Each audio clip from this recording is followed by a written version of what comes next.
सुतदारा और लक्ष्मी ये तो पापी के घर भी हो।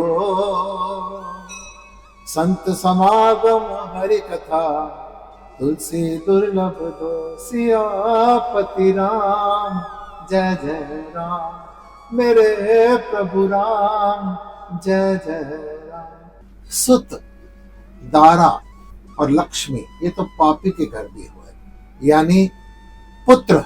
अगर पुत्र नालायक है वो तो दुखदाई है ही है, और पुत्र अगर आज्ञाकारी है वो भी तो दुखदाई है।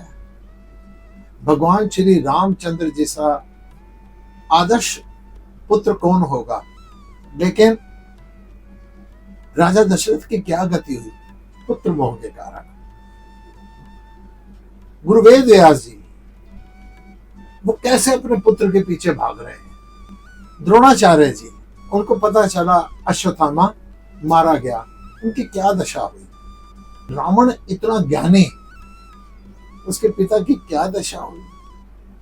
इससे सबसे पहला ज्ञान मिल रहा है कि अगर इच्छा ही रखनी है कि पुत्र मिल जाए, लोग पागल हो रहे हैं। एक कन्या नहीं चाहिए, संतान के रूप में पुत्र चाहिए। पुत्र से भला नहीं होना।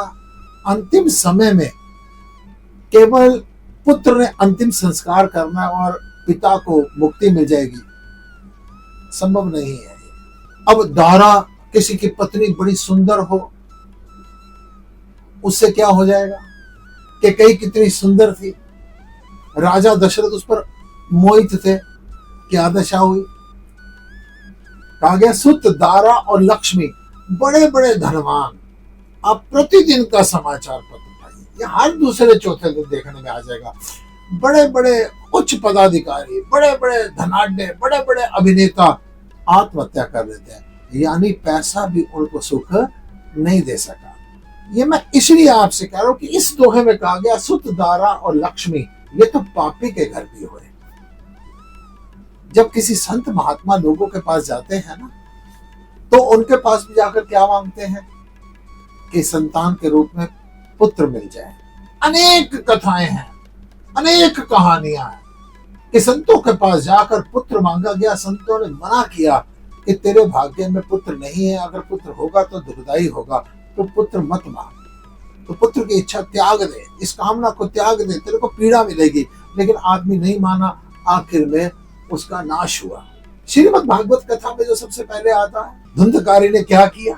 अब जो बात करते हैं, जब हम संत महात्मा लोगों के पास जाते हैं तो वहां पर जाकर भी पुत्र मांगते हैं, सुंदर पत्नी मांगते हैं, माँ बाप अपने बेटे के लिए पुत्र वधु मांगते हैं, पैसे की कामना रखते हैं। जिंदगी में कोई भी काम करने लगते हैं, कोई दुकान खोलने लगते हैं, कोई व्यवसाय करने लगते हैं, कोई स्टडी करने लगते हैं, किसी फील्ड में जाने लगते हैं, तो पहले आपके मानसिक पटल पर होता है कि फला फला आदमी इस फील्ड में उसने बड़ी उन्नति, तरक्की, कामयाबी प्राप्त की, तो हम भी ये काम करते हैं। विचार करो किस पुत्रवान को शांति मिली, कौन से लक्ष्मीपति को शांति मिली, किसका कल्याण पत्नी कर सके।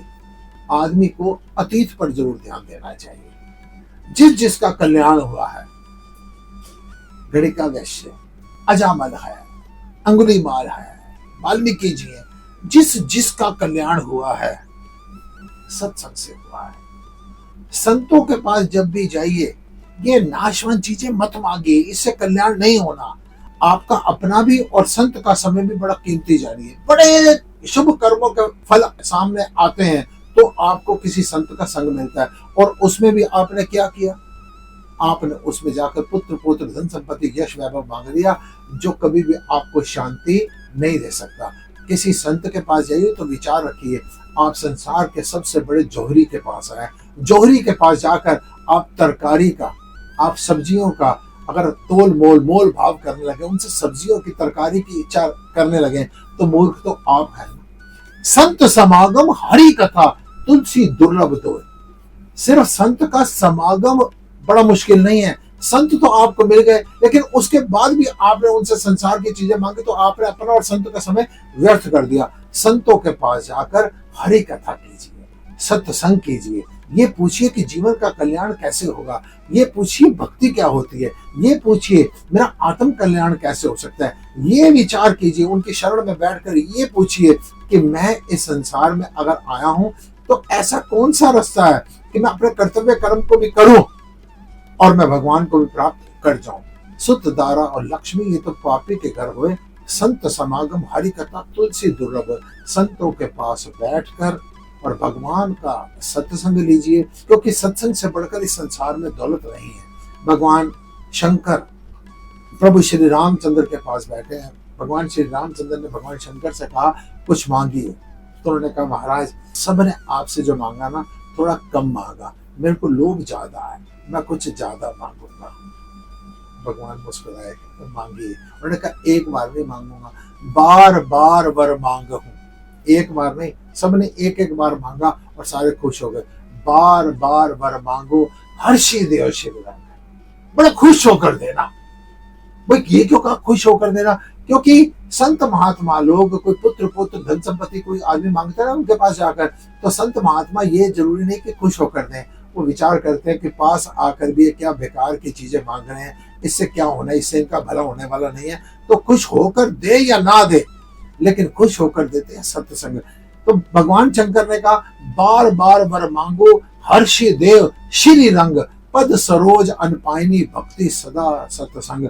अगर प्रभु मेरे को देना है ना तो पद सरोज अनुपाइनी, अपने चरणों की धूल जो कभी ना प्राप्त होने वाली मुझको भक्ति दीजिए, और भक्ति को दृढ़ करने के लिए सत्संग दीजिए। जिस आदमी को संत समागम और हरि कथा, संतों के पास बैठकर जिसको हरि कथा यानी सत्संग का रसास्वादन हो गया, उसको सारे संसार के समझो दौलत मिल गई है, उसका लोक भी सुधर गया, उसका परलोक भी सुधर गया। उसको मरने के बाद मुक्ति नहीं मिलती, वो जीते जी ना आए कि खुशी ना गए का गम। कबीरा खड़ा बाजार में सबकी मांगे खैर, ना काऊ से दोस्ती ना काऊ से बैर, उनकी इस प्रकार से मनोदशा बन जाती है। तो ये ध्यान रखिए, संतों के पास बैठकर कहीं सत्य संग ग्रहण कीजिए, जिससे आपका जीवन सफल होगा। ओम